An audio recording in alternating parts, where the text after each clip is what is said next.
বয়েসেলের জামানত প্রথার বিরুদ্ধে দক্ষিণ কোরিয়ার শ্রম মন্ত্রণালয়ে অভিযোগ করার পরে সে দেশের সংবাদ মাধ্যম দ্য প্রেসিয়ানের সাংবাদিক একটি রিপোর্ট প্রকাশ করেছে।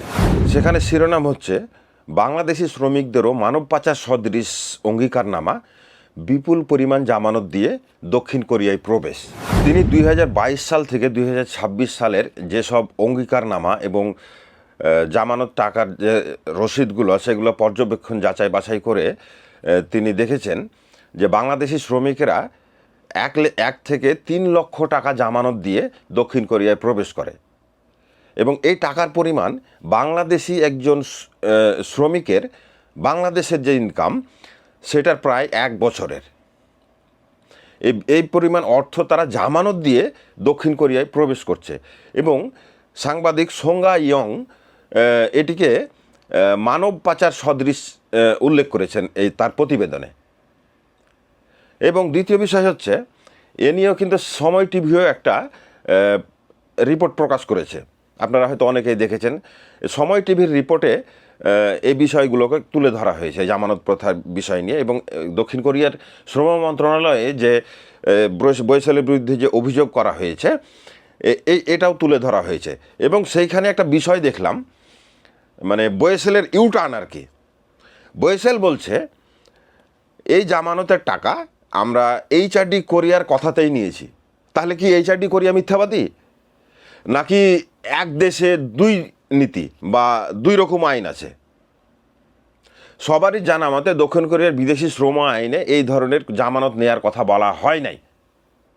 এ ধরনের কোনো জামানত প্রথা যদি থাকতো, জামানত নেয়ার কথা যদি থাকতো, তাদের আইনে যদি থাকতো, তাইলে আরও 17টা কিন্তু দেশ থেকে ইপিএসের কর্মী বা দক্ষিণ কোরিয়া প্রবেশ করে, সেক্ষেত্রে তাদেরও নিত। কিন্তু তা তো হয় না। বয়েসেল নিজেকে বাঁচাতে একটা মিথ্যা কথা বলছে। এখন দেখা যাক যে HRD তার বিরুদ্ধে কী ব্যবস্থা নেয় বা শ্রম মন্ত্রণালয় কী ব্যবস্থা নেয়।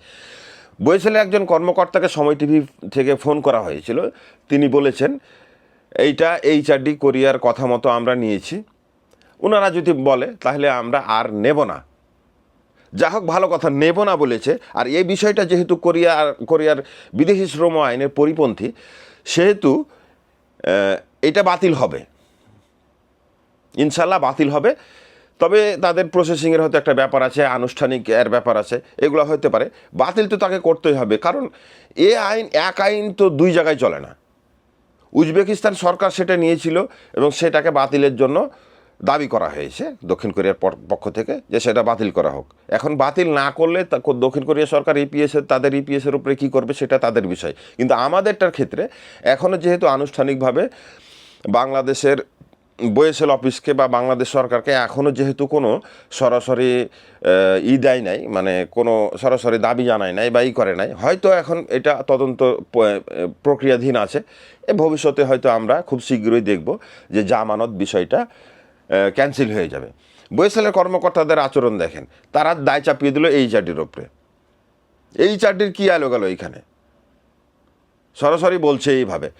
আমি এই যে দেখেন, আমি অডিওটা দিচ্ছি, একটু শুনেন। HRD কোরিয়ার নির্দেশনা অনুযায়ী বয়েসেল যেমনটা গ্রহণ করে, এইভাবে বয়েসেল চাপাই দিল HRDর ওপরে। এখন আমরা অপেক্ষায় আছি কখন তাদের এই জামানত প্রথাটা বাতিল হয়। বয়েসেলের অনেক দুর্নীতি, বয়েসেলের আরও অনেক কিছু আছে। বয়েসেলের যেমন ধরেন ওই এখনও কোয়ারেন্টাইন করায় বহু, মানে কি বলবো, এইটা টাকা কামানোর একটা কৌশল। তো এই বিষয় নিয়ে পরে আমি অন্য ভিডিওতে বলবো। যা হোক, জামানতের এই সিস্টেম আমাদেরকে বাতিল করতেই হবে যে করে হোক। এই বয়েসেলের এই মাথা মোটামো কারণে বাংলাদেশের এই বয়েসেলের যে এই সিদ্ধান্ত যে জামানত নিয়ে তাকেই এখন থেকে মানব পাচার সদৃশ একটা অঙ্গীকারনামা হিসাবে উল্লেখ করেছে এই প্রতিবেদনে, দক্ষিণ কোরিয়ার এই সাংবাদিকের প্রতিবেদনে। তাহলে মান সম্মান থাকলো কোথায়? বয়েসেলের মান সম্মান দেখে না, বয়েসেল দেখে টাকা। কারণ জামানত দিলেই তারা কোটি কোটি টাকা পাচ্ছে। 100 শ্রমিক নিলে 3 কোটি 4 কোটি টাকা পেয়ে যাচ্ছে। সেই টাকা তারা ব্যাংকে রেখে মাসের পর মাস তারা সুদ খাচ্ছে, লাভ খাচ্ছে। এই টাকার যে লাভ, এই স্বাদ, এই টাকাকে তারা ভুলতে পারছে। একজন কমেন্টে উল্লেখ করেছে, আমার এই ভিডিওতে কমেন্টে উল্লেখ করেছে, আমি 50,000 টাকা, 1 লাখ টাকা জমা দিয়েছিলাম, 50,000 টাকা পেয়েছি, আর 50,000 টাকা আমার কেটে নিয়েছে। তাহলে এই 50,000 টাকা পুরোই লাভ।